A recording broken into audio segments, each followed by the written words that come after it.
हरे रामेति कृष्णेति नाम संकीर्तनं सदा लोकक्षेमाय कुर्वन्तं प्रेमिकं सद्गुरुं भजे।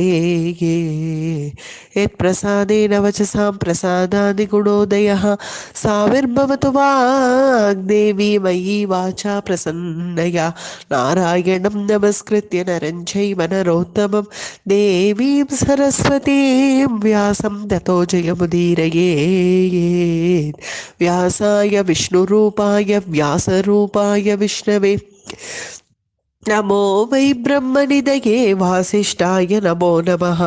कृष्णाय वासुदेवाय देवकीनन्दनाय च नन्दगोपकुमाराय गोविन्दाय नमो नमः। नमो धर्माय महते नमः कृष्णाय वेदसे ब्राह्मणेभ्यो नमस्कृत्य धर्मान् वक्ष्यामि शाश्वतान्।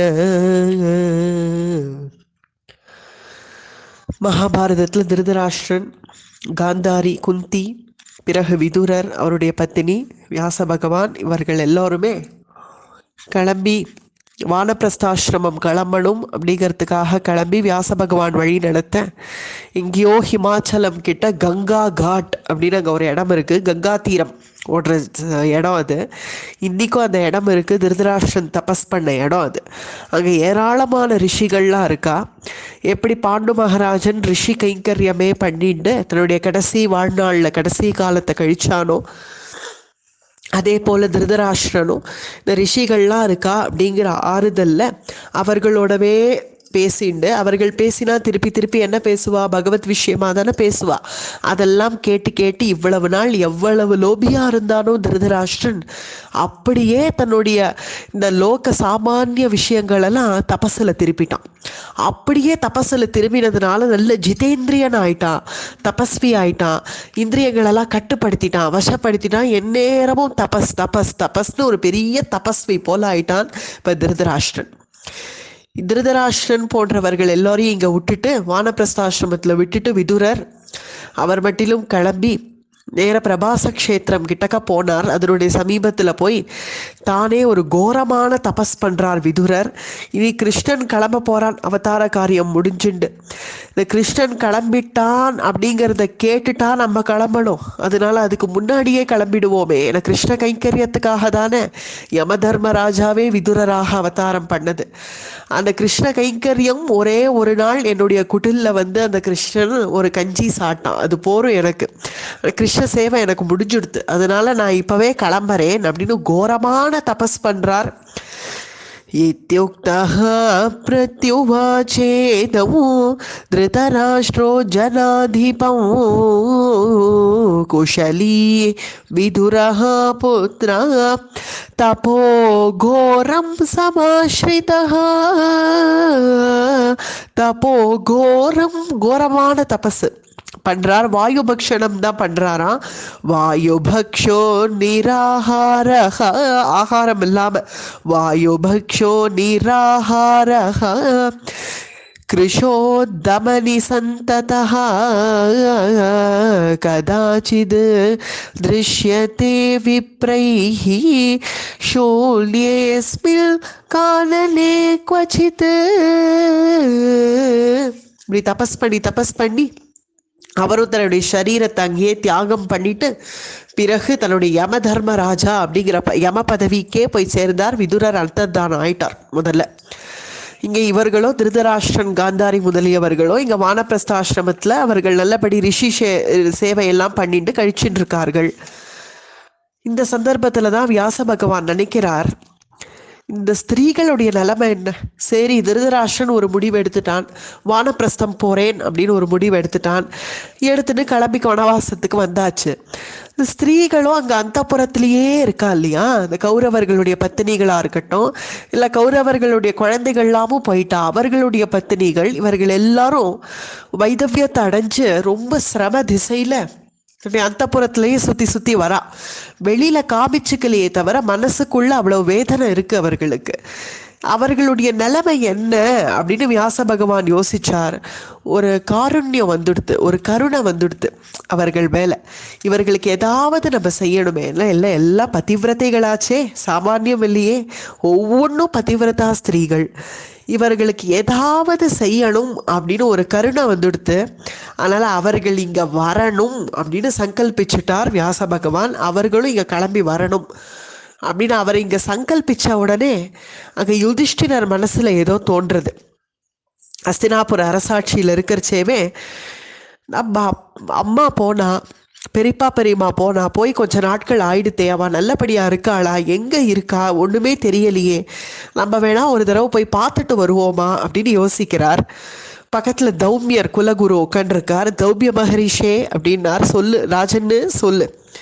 என்னப்பா, என்னுடைய அம்மா அப்புறம் பெரியப்பா பெரியம்மாலாம் வானப்பிரஸ்தம்னு கிளம்பி போனா, சித்தப்பாவும் கூட போயிட்டா. அவர்கள்லாம் இப்போ எங்கே இருக்கான்னு எனக்கு தெரியலையே. தேவரீருக்கு தெரிஞ்சிருக்கும், நீ ரிஷி தானே, உங்களுக்கு தெரியாத விஷயம் இருக்கா, உங்களுக்கு தெரிஞ்சிருக்கும். அவர்கள் எங்கே இருக்கான்னு சொன்னால் ஒரு க்ஷணம் எனக்கு போய் பார்த்துட்டு வரணும்னு தோன்றுறது அப்படின்னு சொன்னதும், கங்கா காட்டுன்னு ஒரு இடத்துல இருக்கா, ஹிமாச்சலத்தில் தான் இருக்கா, தாராளமாக நீ போகலாம் அப்படின்னு சொன்னதும், என்ன பீமா, அர்ச்சுனா, நகுல சகதேவா, என்ன சொல்கிறீர்கள், நம்ம ஒரு தடவை போயிட்டு வந்துடுவோமா, எனக்கு என்னமோ பார்க்கணும் போல இருக்கே அப்படின்னு யுதிஷ்டிரர் சொன்னதும் அவர்களும் சொன்னார்கள், ஆமாண்ணா, அவள்லாம் போய் எவ்வளவு நாள் ஆயிடுத்து, ஒரு தடவை போய் பார்த்துட்டு வந்தால் தேவையில்ல, கிளம்பலாம் அப்படின்னதும், சரி அப்படின்னு நம்ம கிளம்புறோம் அப்படின்னதும், யுதிஷ்டிரர் மட்டும் இல்லாமல் கூடவே அந்த அந்தப்புறத்து ஸ்திரீகளாக இருக்கக்கூடிய பாண்டவர்களுடைய பத்தினிகள்லாம் நாங்களும் வரோம் அப்படிங்கிறான். தௌமிய மகரிஷியை பார்த்து கேட்குறார், இவர்களும் வரேன்னு சொல்கிறாளே, என்ன பண்ணணும்னது, கூட்டின்னு போப்பா, யார் யார் வரேன்னு சொல்கிறாளோ எல்லாரையும் கூட்டுன்னு போ, அவர்களும் இங்கே இருந்து என்ன பண்ணுவார்கள், கூட்டுன்னு போ. அப்படியாக கௌரவர்களுடைய பத்தினிகள்லாம் சொல்கிறார்கள், அண்ணா நாங்களும் வரோம், எங்களையும் அழைச்சிட்டு போகும், நாங்களும் இங்கேயே இருக்கோமே, எங்களுக்கும் ஒரு சேஞ்ச் வேணும் இல்லையா, எங்களையும் அழைச்சிட்டு போகும் அப்படின்னதும், சரி யார் யார் வரையிலும் எல்லாரும் வாருங்கள். உத்தரகுமாரி உள்பட கிளம்பிட்டான். உத்தரகுமாரி கூட சின்ன குழந்தை பரீட்சித்தை கையில் தூக்கிண்டு நானும் வரேன் அப்படின்னதும், வா வா எல்லாருமே கிளம்புங்கள், ஹிமாச்சல யாத்திரை ஒரு தடவை போயிட்டு வருவோமே அப்படின்னு அத்தனை பேரையும் அழைச்சிண்டு குடும்ப பரிவாரத்தோட யுதிஷ்டிரர் முதலிய பஞ்ச பாண்டவர்கள் நேராக கங்கா காட் அப்படிங்கிற இடம் அந்த ஹிமாச்சலத்துக்கு வந்து சேர்றார்கள். இவர்கள் அப்படி வந்த உடனேவே முதல்ல வியாச பகவான் நிற்கிறார். இவர்களை வரவேற்க வியாச பகவான், மகரிஷே நீங்களும் இங்கே தான் இருக்கேளா அப்படின்னு யுதிஷ்டிரர் கேட்டதும், ஆமாப்பா, நீ இங்கே வரணும்னு நினச்சதே நான் தான், வா, நான் உங்களை பார்க்கணும்னு நான் தான் முதல்ல நினச்சேன். அப்படியா, நாங்கள் என்னுடைய அம்மா அப்பாவை பார்க்கணும்னு மனசில் நினச்சோம், ஆனால் உங்களுடைய சங்கல்பத்தினால நாங்கள் இங்கே வந்தோங்கிறது எனக்கு இப்போ தான் புரியுறது அப்படின்னது. என்ன மகரிஷே, என்ன விஷயம், நீங்கள் எங்களை மனசில் நினச்சா ஏதாவது ஒரு காரணம் இருக்குமே, இல்லாமல் இருக்காதே, என்ன விஷயம் சொல்லுங்களேன் அப்படின்னு யுதிஷ்டிரர் சொன்னதும், சொல்கிறேன்ப்பா, வா எல்லாரும் வரட்டும், பரிவாரம் பூரா வரட்டும், ஒரு காரணமாக தான் உங்களை இங்கே வர வச்சிருக்கேன், வரட்டும் அப்படின்னு எல்லாரையும் பார்த்த உடனே திருதராஷ்டிரன் காந்தாரி காமிச்சிதோ பத்தியா, இங்கே தான் இருக்கா, அங்கே ஒரு ஆசிரமம் போட்டுண்டு திருதராஷ்டிரன் காந்தாரி குந்திலாம் அங்கே தான் இருக்கா, இவர்கள் இங்கே தான் இருக்கா, என்னுடைய சித்தப்பா விதுரர் எங்கே அப்படின்னு யுதிஷ்டிரர் முதல் கேள்வி. அதை கேட்ட உடனே, அவர் போக வேண்டிய இடத்துக்கு போயாச்சு. அப்படின்னா பிரபு, அப்படின்னா புரிஞ்சுக்கோப்பா, அவர் எங்கே போகணுமோ போயாச்சு அப்படின்னா உடனே ரொம்ப தாப்பப்பட்டார் யுதிஷ்டிரர். அப்படின்னா இனிமே என்னுடைய சித்தப்பாவை நான் பார்க்கவே முடியாதா அப்படின்னு ரொம்ப கலங்கி போனார். சரி இருக்கட்டும்ப்பா, இதெல்லாம் தான் யதார்த்தம்னு உனக்கு இப்போ புரிஞ்சுடுத்தே, எப்போதுமே மரணம்தான் நிச்சயம் அப்படின்னு தெரிஞ்சிடுத்து இல்லையா உனக்கு, யதார்த்தத்தை ஏற்றுக்கோ, அவர் தபஸுக்காக போயிட்டார் அப்படின்னு மட்டிலும் சொல்லி விட்டுட்டு பிறகு, சரி மகரிஷி அது இருக்கட்டும், என்னோட பெரியப்பா பெரியம்மாவை நான் போய் சேவிச்சுட்டு வரேன்னு பாண்டவர்கள் எல்லோரும் வந்து சேவித்த உடனே, என்னப்பா யுதிஷ்டிரா, நான் இங்கே வந்தேங்கிறதுனால நீ ஓடி வந்துட்டியா, ஏன்பா இப்படி வந்திருக்கேன்னு திருதராஷ்டிரன் கேட்குறா. இல்லை பெரியப்பா, அதெல்லாம் இல்லை, இவ்வளவு நாள் ஆயிடுத்தே, நீங்கள் எங்கே இருக்கேளோ என்ன பண்ணுறீங்களோன்னு ரொம்ப கவலையாக இருந்தது, அதுதான் தௌமிய மகரிஷிட்ட கேட்டுட்டு வந்தோம் அப்படின்னது. எல்லோரும் வந்திருக்கார்கள், ரொம்ப சந்தோஷப்பட்டான் திருதராஷ்டிரனும் காந்தாரியும், சந்தோஷமாக இருக்குது எல்லாரும் வந்தது. இந்த சமயத்தில் வியாச பகவான் சொல்கிறா, சின்ன சின்ன கன்னிகைகள்லாம் அங்கே நிற்கிறா இல்லையா, அவர்கள்லாம் வைதவியத்தை அடைஞ்சு அவர்கள் எல்லாரையும் அழைக்கிறார் வியாச பகவான், நீங்கள் எல்லாரும் மட்டும் இப்படி வாங்கோ, போய் இதோ இங்கே கங்கை நதி இருக்காளே, இங்கே போய் ஸ்நானம் பண்ணி எழுந்து வாருங்கள் அப்படின்னு அவர் சொன்ன உடனே புரியலை யாருக்கும். என்ன திடீர்னு பகவான் இப்படி சொல்கிறாரே, என்னவாக இருக்கும்னு ஒருத்தர் பார்த்துக்கிறார்கள். யுதிஷ்டிரர் சொல்கிறார், பிரபு என்ன சொன்னாலும் அதுக்கு ஒரு காரணம் இருக்கும். அவர் உங்களை எல்லாரையும் போய் ஸ்நானம் பண்ணி எழுந்து வர சொல்கிறார், போய் பண்ணுங்கள் அப்படின்ன உடனே அத்தனை பேர்களும் சரி அப்படியே செய்யறோம்னு ஆக்ஞை, ரிஷியினுடைய ஆக்ஞைன்னு, வியாச பகவானுடைய ஆக்ஞைன்னு அத்தனை ஸ்திரீகளும் போய் அல்ல ஸ்நானம் பண்ணுறார்கள். ततो निशायां प्राप्तायां कृतसायाह्निकक्रियाः व्यासमभ्यगमन् सर्वे ये तत्रासन् समागताः धृतराष्ट्रस्तु धर्मात्मा पाण्डवैः सहितस्तदा. இங்க அழகான வாக்கியம், இதை கவனிக்கணும். திருதராஷ்டிரஸ்து தர்மாத்மா, தர்மாத்மா வாயிட்டான் இல்லையா, இனிமே திருதராஷ்டிரன். திருதராஷ்டிரஸ்து தர்மாத்மான்னு ஒரு ஸ்லோகம் அவனுக்காகவும் இங்க வருது.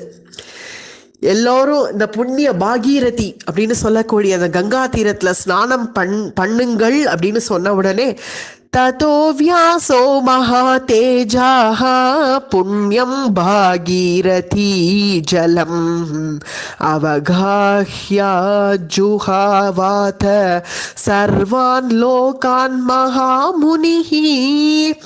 ततो व्यासो महातेजाः, வியாச பகவானே நல்ல மகா தேஜஸோட கூட ஜொலிக்கிறார். பார்க்கவே ஜோர் அடிக்கிறது வியாச பகவானுக்கு அவருடைய லீலை. இது ஒரு வியாச பகவானுடைய லீலை அப்படின்னு தான் இது சொல்லணும். இப்போ அவர் நடத்த போகிறது ஒரு லீலை, ரொம்ப ஆச்சரியமான ஒரு கதை இது. ஏன்னா பகவத் அவதாரத்தில் வியாசாவதாரம்ங்கிறது ஒரு கருணாமூர்த்தி. அவ்வளவு கருணை இப்போ இவர்கள் மேல் அந்த கருணையை கொட்டிட்டார் இல்லையா. இப்போ என்ன செய்யறார், ஸ்நானம் பண்ணுங்கள் அப்படின்னு சொன்ன உடனே அந்த ஸ்திரீகள் எல்லோரும் அந்த கங்கையில் போய் ஒரு முழுக்கு போட்டு இப்படி எழுந்தார்கள். எழுந்து வெளியில் வந்த உடனே சர்வாலங்கார பூஷித்தையாக நல்ல பூவெல்லாம் சூடிண்டு முன்பு எப்படி இருந்தார்களோ, சின்ன யௌவன காலத்தில் எப்படி இருந்தார்களோ அதே போல திரும்பிட்டார்கள் அத்தனை பேர்களும். ஆச்சரியமா போச்சு, எல்லாருக்கும் ஆச்சரியமா போச்சு. இது என்ன ஆச்சரியம், இப்படி எப்படி நடந்தது? இப்படி கங்கையில் ஒரு முழுக்கு போட்டு எழுந்த உடனே எப்படி நம்மளுடைய ஸ்வரூபமே மாறித்து அப்படின்னு ஒருத்தர் பார்த்து பேசிக்க ஆச்சரியப்பட வேண்டாம். இதோ இப்போ பாருங்கோ அப்படின்னு உடனே அங்கே பார், கங்கையில் பார், நீங்கள் எந்த கங்கையில் ஸ்நானம் பண்ணீர்களோ அந்த கங்கையை பாருங்கள் அப்படின்னு வியாச பகவான் சொன்னதும் அது உள்ளேந்து திவ்யமான ரதங்கள்லாம் வெளியில் வருது. அந்த திவ்யமான ரதங்களில் இந்த குருக்ஷேத்திர யுத்தத்தில் எத்தனை பேர்கள் மடிஞ்சு போனாலோ அத்தனை பேரும் அது உள்ளேந்து வெளியில் வந்துட்டான். இதெல்லாம் கற்பனை இல்லை, பாரதத்தில் தான் இருக்குது. அத்தனை பேரும் அந்த கங்கை தீரத்திலேருந்து எழுந்து வெளியில வந்துட்டாலாம். யார் வந்திருக்கான்னு இங்க ஒரு லிஸ்டே கொடுக்குறா. விராட்ட த்ருபதௌ சைவ சஹ புத்ரௌ சசைனிகௌ திரௌபதேயாஸ்ச சௌபத்ரோ ராட்சசஸ்ச கடோத்கச்சஹ. இப்படி எல்லாரும் வெளியில வந்த உடனே ஒன்றும் புரியல, எப்படி இவர்கள் வந்தார்கள், எங்கிருந்து வந்தார்கள்? கங்கையிலேருந்து எல்லாரும் வெளியில வந்த உடனே அவரவர்கள் எல்லாரும் வந்து ஒன்று சேர்றார்கள். நீ தன்னுடைய பர்த்தாவை போய் ஆலிங்கனம் பண்ணிக்கிறார்கள். வந்துட்டேளான்னு அவ்வளவு ஆனந்த பாஷ்பத்தோடு அத்தனை ஸ்திரீகளும் போக அங்க அண்ணன் தம்பின்னு எல்லாரும் ஒருத்தர் ஒன்று சேர்ந்து பழகிறார்களாம். நீ பாண்டவர்கள், நான் கௌரவர்கள் அப்படின்னு எல்லாம் இல்லாம எல்லோரும் ஒன்று சேர்ந்து இருக்கார்கள். ததஸ்தே பார்த்திவாஹா सर्वे भीष्मद्रोण पुरोगमाः ससैन्याः सलिला तस्मात् समुद्धस्तु सहस्रशः. எத்தனையோ பேர்கள், ஆயிரம் பேர்கள், யாரெல்லாம் மடிஞ்சாலும் அத்தனை பேரும் அந்த தீரத்திலேருந்து வெளியில வந்த உடனே அதை பார்த்த உடனே ஒன்றும் புரியலை. இருந்தாலும் மகத்தான ஒரு ஆச்சரியம் நடக்கிறது அப்படின்னு மட்டும் புரியறது. அவரவர்கள் போய் ஆலிங்கனம் பண்ணிக்கிறார்கள். பிரதிவிந்தியா சுத்த சோமான்னு சொல்லக்கூடிய திரௌபதியினுடைய 5 மக்கள் அப்படியே வந்திருக்கா. பாண்டவர்கள் போய் அவர்கள் ஆலிங்கனம் பண்ணிக்கிறா. என்னுடைய புத்திரர்கள்லாம் வந்துட்டாளே. திரௌபதேயாஸ்ச சௌபத்ரோனா இங்க அபிமன்யு, சுபத்ரை கைகேயினுடைய பிள்ளை, சௌபத்ரன்னு பேர். சௌபத்ரோ ராட்சசஸ்ச கடோத்கஜஹ. அந்த சுபத்ரா போய் ஆலிங்கனம் பண்ணிக்கிறா அபிமன்யுவை. உத்தரகுமாரியும் போய் வந்துட்டேளா நீங்க அப்படின்னு ஆலிங்கனம் பண்ணிக்கிறா தன்னுடைய பர்த்தாவை. இதோ பார்த்தேளா நம்ம குழந்தை பரீட்சித் பாருங்கோ அப்படின்னு காட்டுறா. கடோத்கஜரை போய் பீமன் ஆலிங்கனம் பண்ணிக்கிறான். ஹிடும்ப போய் ஆலிங்கனம் பண்ணிக்கிறா, என்னுடைய புத்ரா வந்துட்டியா வந்துட்டியான்னு. கர்ணஹா துரியோதனௌ சைவ சகுனிஸ்ச மகாரதஹ துஷ்சாசனாதயஸ்சைவ தார்த்தராஷ்டிரா மகாபலாக. திருதராஷ்டிரன் புத்திரர்கள் எல்லாரும் வந்துட்டாளாம். கர்ணன் வந்திருக்கான், துரியோதனன், துஷாசனன் முதலிய தார்த்தராஷ்டிரா மகாபலாக, மகாபலம் பொருந்திய தார்த்தராஷ்டிரர்கள் எல்லாரும் வந்துட ஜராசந்திஹி பகதத்தோ ஜலசந்தஸ்ச வீரியவான் பூரிஸ்ரவாஹ ஷலஹ ஷல்யோ விஷசேனஸ்ச சானுஜா. நம்ம யார் யார் பேர்லாம் கேள்விப்பட்டோமோ பாரத யுத்தத்துல எல்லாம் வந்து ஷல்லியன், பகதத்தன், பூரிஸ்ரவசு, லக்ஷ்மணோ ராஜபுத்திரஸ்ச திருஷ்டத்யும்னஸ்ய சாத்மஜாஹ ஷிகண்டி புத்ராஹ சர்வே ச திருஷ்டகேதுஹு சானுஜஹ. திருஷ்டகேதுன்னு ஒரு ராஜா, அவன் இப்படி எல்லாரும் வந்து சேர்ந்துட துரியோதனனே வந்து தர்மபுத்திரரை அண்ணா அப்படின்னு கூப்பிட்டு ஆலிங்கனம் பண்ணிக்கிறானாம். பீமனையும் பார்த்து ஆலிங்கனம் பண்ணிக்கிறான். ஒருத்தர் பாகுபாடே இல்லாம ஒத்துமையா எல்லாரும் பழகிறார்கள். கர்ணன் வந்த உடனே யுதிஷ்டிரர் போய் அண்ணா அண்ணா நான் உன் தம்பி யுதிஷ்டிரன் அப்படின்னு கர்ணனை போய் யுதிஷ்டிரர் ஆலிங்கனம் பண்ணிக்கிறார். கர்ணன் வந்து பீமா அர்ஜுனா, பூலோகத்துல இருந்த வரைக்கும் உங்களெல்லாம் என்னால தம்பின்னு அரவணைக்க முடியலையே, இப்ப வாருங்கள் அப்படின்னு நகுலா சகதேவா எல்லாரும் வாருங்கள் அப்படின்னு கர்ணன் போய் எல்லாரையும் ஆலிங்கனம் பண்ணிக்கிறான். இப்படி எல்லாரும் சேர்ந்து இருக்க இதா கண்கொள்ளா காட்சி. இதை வியாச பகவான் பார்த்துட்டு இருக்கார். இப்படி திரும்பினார். திருதராஷ்டிரா, காந்தாரி போறோம், அந்த கட்டாவு உனக்கு திவ்ய திருஷ்டியை கொடுக்குறேன் பார், நீங்களும் பாருங்கள். உன்னுடைய புத்திரர்கள் எல்லாரும் சேர்ந்து இருக்கார்கள் பாத்தியா காந்தாரி, நீ இதுக்கு தானே ஆசைப்பட்ட. கிருஷ்ணன் நினைச்சா என் குடும்பத்தை ஒண்ணு சேர்த்திருக்கலாமே அப்படின்னு நீ நினைச்ச இல்லையா? இப்ப அதை நான் செய்யறேன். கிருஷ்ணன் வேற இல்ல, வியாச பகவான் வேற இல்ல இல்லையா? இப்ப அதை நான் செய்யறேன் பார். திவ்ய திருஷ்டி கொடுத்துட்டார் பார். திருதராஷ்டிரா எல்லாரையும் பார். திருதராஷ்டிரஸ்து தான் சர்வான் பஷ்யன் திவ்யேன சக்ஷுஷா முமுதே பரத श्रेष्ठाः பிரசாதாத் தஸ்ய வை முனேஹே. வைஷம்பாயனர் சொல்றார் இந்த கதையை ஜனமேஜயனுக்கு. நம் முனிவர் அப்படின்னு சொல்லிடலாமா? வியாச பகவான் அவருடைய பிரசாதத்தினால இப்ப திருதராஷ்டிரனுக்கு திவ்ய திருஷ்டி வந்தது. திருதராஷ்டிரஸ்து தான் சர்வான் பஷ்யன் திவ்யேன சக்ஷுஷாஹ.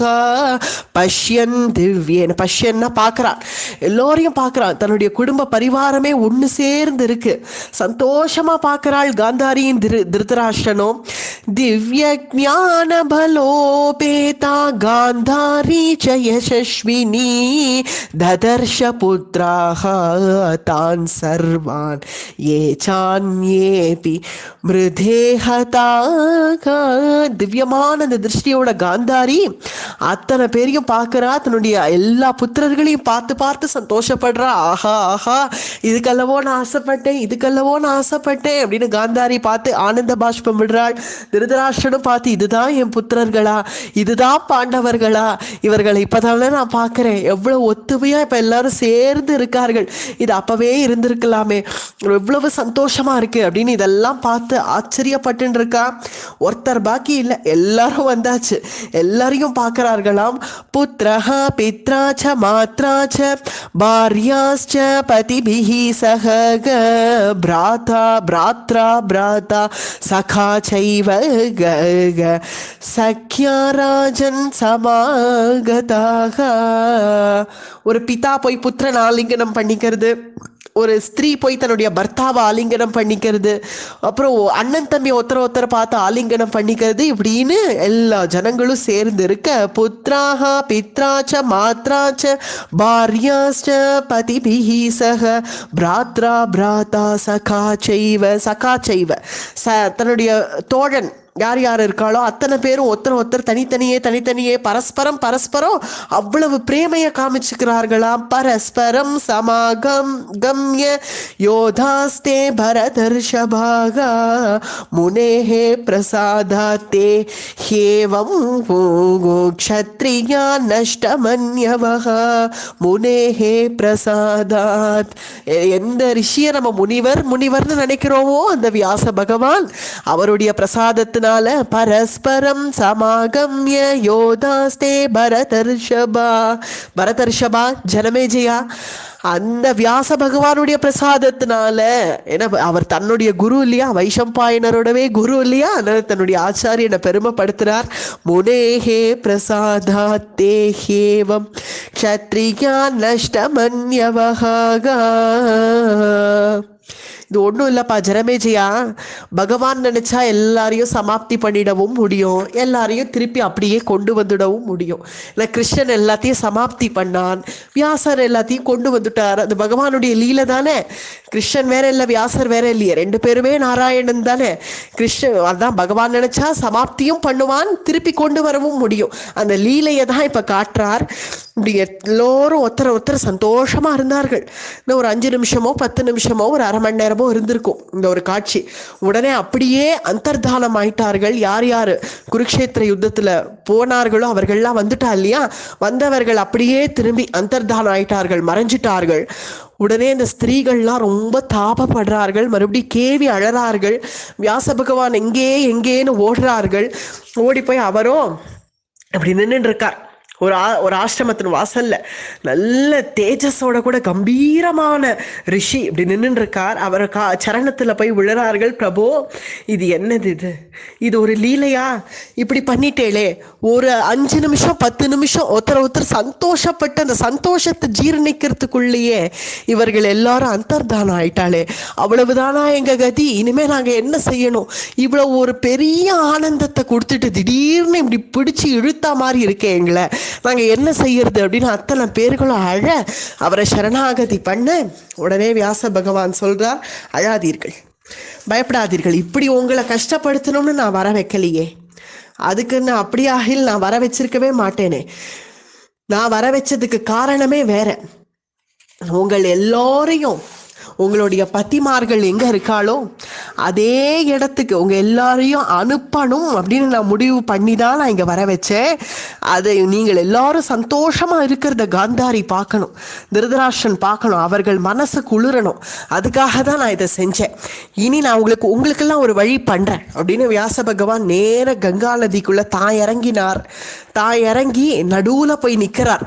கங்கையினுடைய நடுவுல போய் நின்னுண்டு, வாருங்கள், யார் யாரெல்லாம் வரணும்னு விருப்பப்படுறீங்களோ வாருங்கள் வாருங்கள். ஆ ஜக்முஹு தே மகாமானஹ சவாஹாஹ சபதானுகாஹ கதேஷு தேஷு சர்வேஷு கோ சலிலஸ்தோ மகாமுனிஹி தர்மசீலோ மகாதேஜாஹ குருணாம் ஹிதக்ருத்ததாக தத ப்ரோவாசதா சர்வாஹ க்ஷத்ரியா நிஹதேஸ்வராஹ. யார் யாரெல்லாம் தன்னுடைய பத்திமார்கள் இருக்கிற லோகத்துக்கே போகணும்னு நினைக்கிறீர்களோ, உங்களுடைய சரீரத்தை தியாகம் பண்ணலாம் அப்படின்னு யார் முடிவு பண்ணிட்டேளோ, தாராளமா இந்த கங்கையில வந்து இறங்குங்கள். நான் உங்களை இப்படியே இந்த க்ஷணமே அனுப்பிடுறேன். உங்க பத்திமார்கள் எங்க இருக்காளோ அதே லோகத்துக்கு உங்களை அனுப்பிச்சுடுறேன். வாருங்கள், சீக்கிரமா வாருங்கள், சீக்கிரமா வாருங்கள் அப்படின்னு கையை நீட்டி கூப்பிடுறார் வியாச பகவான். யாயாக பதிகிருதாத் லோகான் கச்சதி பரமஸ்திரீ प्रियः ताजाह्नवीजलं क्षिप्रम् அவகாஹந்த்வதந்திரிதாக க்ஷிப்ரம். க்ஷிப்ரம்னா சீக்கிரம், சீக்கிரம் வாருங்கள் வாருங்கள். யா யாக பதிகிருதாத் லோகா, யார் யார் போகணும்னு நினைக்கிறீர்களோ சீக்கிரம் வாருங்கள் அப்படின்னு கூப்பிட்டதும் யோசிக்கவே இல்லையாம். கௌரவர்களுடைய பத்தினிகள் அத்தனை பேரும் போய் கங்கையில பொத்து பொத்து பொத்துன்னு குதிச்சிட்டார்கள். அப்படி அவர்கள் குதிச்ச உடனே பெரிய ஒரு திவ்ய விமானம் வருது, தேவ விமானம். ஒரு திவ்ய சரீரத்தோட கூட அவர்கள் வெளியில வந்து ரொம்ப டிசர்வ்டு கேண்டிடேட்ஸ்ன்னு இப்பெல்லாம் சொல்றோம், டிசர்வ்டு இவர்கள்லாம் அந்த ஸ்திரீகளாம். ஏன்னா பதிவிரதைகளை கண்டா பகவானுக்கு ரொம்ப பிடிக்கும். அத்தகைய பதிவிரதாத்துவத்தில் இவர்கள் இருந்ததுனால ஒவ்வொருத்தரும் பதிவிரதைகள் இல்லையா, அவர்கள் எல்லாரும் திவ்ய சரீரத்தோட கூட வெளியில வந்து தேவ விமானத்தில் ஏறி தங்களுடைய பர்த்தாக்கள் இருக்கிற லோகத்துக்கு தாங்கள் போய் சேர்றார்கள். அது ஒவ்வொருத்தரா வந்து வந்து பொத்து பொத்துன்னு குதிக்க குதிக்க ஒவ்வொருத்தரா அது உள்ளே இந்த திவ்ய சரீரத்தோட வெளியில வந்து வந்து இப்படி ஏறி போறார்கள். இதெல்லாம் எதுவுமே கற்பனை இல்லை, எல்லாம் பாரதத்தில் இருக்கு. ஏவம் கிரமேண சர்வாஹா தாஹா ஷீலவத்யதஹ பதிவிரதா ஸ்திரீகள் எல்லாம் பிரவிஷ்ய க்ஷத்ரியா முக்தாக ஜக்முஹு பர்த்ருஹு சலோகதாகாம். ஜக்முஹு பர்த்துஹு சலோகதாம், தன்னுடைய பர்த்தாக்கள் இருக்கிற லோகத்துக்கு ஜக்முஹு போயிட்டார்கள் அப்படின்னு வருது. திவ்ய ரூப சமாமுக்தாக திவ்யாபரண பூஷிதாக திவ்யமால்யாம்பரதரா யதாசாம் பதயஸ்ததா. திவ்யமான ரூபத்தோட கூட சர்வாலங்கார பூஷிதைகளாக திவ்ய ரூப மாயுக்தா, திவ்யமான ரூபம், திவ்யாபரண பூஷிதா, திவ்யமான ஆபரணங்களோட கூட திவ்யமால்யாம்பரதரா யதாசம் பதயஸ்ததா, அதனுடைய பதி இருக்கிற இடத்துக்கு போய் சேர்ந்தார்கள். பதயஸ்ததா, இப்படி அத்தனை பேர்களும் தன்னுடைய திவ்ய சரீரத்தோட கூட வெளியில வந்து தன்னுடைய திவ்யமான லோகத்துக்கு போய் சேர ஒவ்வொருத்தரா போயிட்டார்கள். அப்படியே இல்லை, உத்தரகுமாரி பார்க்குறாள், இது ஒரு நல்ல வாய்ப்பு, நம்ம விட்டுடலாமா? குழந்தை பரீட்சித்தை தூக்கிட்டு வந்து சுபத்ரை கிட்டேயும் திரௌபதி கிட்டேயும் கொடுக்குறா. அம்மா கிளம்புறேன் நான். கிளம்புறியாம்மா? வேண்டாம்மா வேண்டாம், உனக்கு சின்ன குழந்தை இருக்கு, நீ இருக்க வேண்டாமா? இல்லைம்மா இருக்கட்டும், பரவாயில்ல, குழந்தையை வளர்க்கறதுக்கு நீங்கள் எல்லோரும் இருக்கீர்கள், நீங்கள் பார்த்துப்பேள். ஆனால் இது ஒரு நல்ல வாய்ப்பை நான் விடுவேனா? வியாச பகவானே வந்து அத்தனை பேருக்கு முக்தி கொடுக்கறச்சே, பிரத்யக்ஷமா முக்தி கொடுக்கறச்சே, எதுவும் எல்லாரும் திவ்ய சரீரத்தோட கூட வெளியில வந்து தங்கள் பர்த்தாக்கள் இருக்கிற இடத்துக்கு போய் சேர்றச்சே, இந்த ஒரு அரிய வாய்ப்பை நான் விட முடியுமா? அதனால நானும் கிளம்புறேன், குழந்தைய பிடிங்கோ அப்படின்னு குழந்தைய அவர்கள் கையில கொடுத்துட்டு உத்தரகுமாரி தான் கடைசியா வராள். வந்து அவளும் கங்கா தீரத்துல வந்து இப்படி குதிச்ச உடனே திவ்யமான சரீரத்தோட கூட வெளியில வந்தாள். நேர அபிமன்யு இருக்கிற இடத்துக்கு அபிமன்யு கிட்டக்கா போய் சேர்ந்தாள். இப்படியாக அத்தனை பேர்களும் இறங்க இது எல்லாத்தையும் திருதராஷ்டிரன் சாட்சி, காந்தாரி சாட்சி, அப்படியே அத்தனை பேரும் பார்த்துட்டு இருந்தார்கள். எல்லோரும் வியாச பகவானை போய் கொண்டாடுறார்கள். உங்களுடைய கருணையை என்னன்னு சொல்றது, என்ன சொல்றது, எங்களுடைய குலத்தை அதுவும் முக்தி கொடுத்தேளே, முக்தி கொடுக்கறதுக்காகவே ஒரு தெய்வமா? இப்படி ஒரு தெய்வம் உண்டா? கர்ம வினைதான், அதுவும் நான் பண்ண அபராதம் எல்லாரும் அனுபவிக்கிறார்களேன்னு நான் நினைச்சேன். தபசு நான் பண்ணேன், ஆனா முக்தி அவர்களுக்கு கொடுத்தேளே அப்படின்னு திருதராஷ்டிரன் கொண்டாடுறான் வியாச பகவானை. பாண்டவர்களும் வந்து சேவிச்சார்கள். எங்களுக்கு மனசுல தாபம் இருந்தாலும் என்ன இருந்தாலும் அந்த புறத்துல இருந்து அழுதுண்டே இருந்தார்கள் இந்த ஸ்திரீகள்லாம். வெளியில வேணா எங்க கிட்ட காமிச்சுக்கலையே தவிர, ஆனா அவர்கள் அழறது எங்களுக்கு தெரியலையா? அவர்கள் எல்லாருடைய அழுகையும் தொடச்சி இன்னைக்கு ஒரு விமோச்சனம் கொடுத்தே. அதனால ரொம்ப சந்தோஷம்தான் இதுல அப்படின்னு பாண்டவர்களும் கொண்டாடினார் வியாச பகவானை. இது வியாச பகவானோடவே ஒரு லீலை, தன்னுடைய ஒரு அற்புதத்தை காமிச்சிட்டார். இத்தனை நாட்கள் தாம் பகவான்ங்கிறத வெளியில காட்டல, பிரகடனம் பண்ணல, ஒளிச்சே வச்சிருந்தார். இப்ப இந்த ஒரு லீலையை காமிச்சு, ஒரு அற்புதத்தை காமிச்சு எல்லாரையும் கலக்கடிக்க செஞ்சிட்டார். அத்தனை ஸ்திரீகளுக்கும் விமோச்சனம் கொடுத்து குலவர்த்தன காரினே அப்படின்னு சொல்லக்கூடிய அந்த குலத்தை உத்தாரணம் பண்ணக்கூடியவரே அவர்தான். அத்தகைய வியாச பகவான், அவருடைய லீலை இங்க பூர்த்தி ஆறுது. இதனுடைய பலஸ்ருதி என்ன சொல்லப்பட்டிருக்கு, இந்த சரித்திரத்தை யார் கேட்கிறார்களோ, இந்த இந்த வியாச பகவான் பண்ண இந்த லீலை, இந்த சரித்திரத்தை கேட்குறவர்களுக்கு அவர்கள் குடும்பத்தில் யாராவது பிரிஞ்சிருந்தா, ஏன்னா இப்போ பிரிஞ்சவர்கள் எல்லாம் ஒன்று சேர்ந்தா இல்லையா, அதனால அவர்கள் குடும்பத்தில் ஏதாவது சண்டை சச்சரவு இருந்து அவர்கள் யாராவது பிரிஞ்சிருந்தா அதெல்லாம் ஒன்று சேருவார்கள் அப்படின்னு இந்த சரித்திரத்தினுடைய பலஸ்ருதியா வைஷம்பாயனர் ஜனமேஜயனுக்கு சொல்லி முடிக்கிறார். அப்படிங்கிறதோட இன்னைக்கு நிறுத்திப்போம். மேற்கொண்டு நாளைக்கு திருதராஷ்டிரனுடைய முக்தி அனுபவிப்போம். அடியே.